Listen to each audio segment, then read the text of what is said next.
बातमी नाशिकमधून। नाशिक शहरात पावसानं काहीशी विश्रांती घेतली असली तरी गंगापूर धरणाच्या पाणलोट क्षेत्रात अजूनही संततधार सुरूच आहे। त्यामुळे गंगापूर धरणातून गोदावरी नदीपात्रात सध्या 8,860 क्युसेक्स पाण्याचा विसर्ग करण्यात येतोय।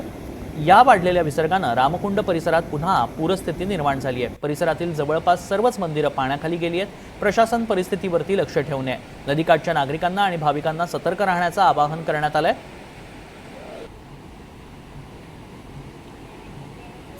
याचा आढावा घेतला आमचे प्रतिनिधी राहुल वाघ यांनी।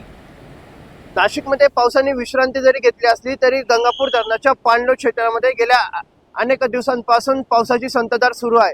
या संततधार पाऊस सुरू असल्यामुळे आपण जर बघितलं तर गंगापूर धरणातून गोदावरी नदी पात्रात मोठ्या प्रमाणात विसर्ग करण्यात येतोय। मी आता स्वतः रामकुंड परिसरामध्ये आहे आणि या ठिकाणी जर आपण बघितलं तर तब्बल आता 8,160 क्युसेसचा विसर्ग हा गोदावरी नदी पात्रामध्ये करण्यात येतोय आणि यामुळे रामकुंड परिसरातील सर्व मंदिरं हे पाण्याखाली गेल्याचे दिसून येत आहे। तसंच पाण्याचं इंडिकेटर समजल्या जाणारा दुटोंड्या मारुतीच्या आता जवळपास कमरेच्या वरतीपर्यंत या ठिकाणी पाणी येऊन पोहोचलेलं आहे आणि सतत जर या ठिकाणी पाऊस कोसळत असला तर आणखी क्युसेसने विसर्ग हा गोदावरी नदी पात्रामध्ये करण्यात येऊ शकतो। खरंच आपण जर बघितलं तर रामकुंड परिसरामधून देशभरातून रोज भाविक हे येत असतात।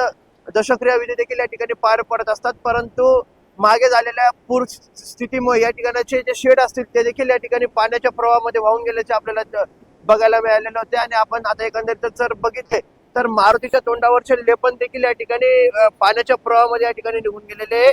नाशिक महानगरपालिकेच्या वतीने व पोलिसांच्या वतीने या ठिकाणी चोख असा पोलीस बंदोबस्त देखील ठेवण्यात आलेला आहे। कोणी पाण्यामध्ये जाऊ नये असं आव्हान नाशिक महानगरपालिका तसेच पोलीस प्रशासनाच्या वतीने या ठिकाणी करण्यात येते। परंतु एकंदरीत आपण बघितलं तर काल रात्री या ठिकाणी पुन्हा एकदा विसर्ग हा गंगापूर धरणातून वाढवण्यात आलेला आहे आणि आता सध्या 8,160 क्युसेसचा विसर्ग हा गोदावरी पात्रामध्ये करण्यात येतोय।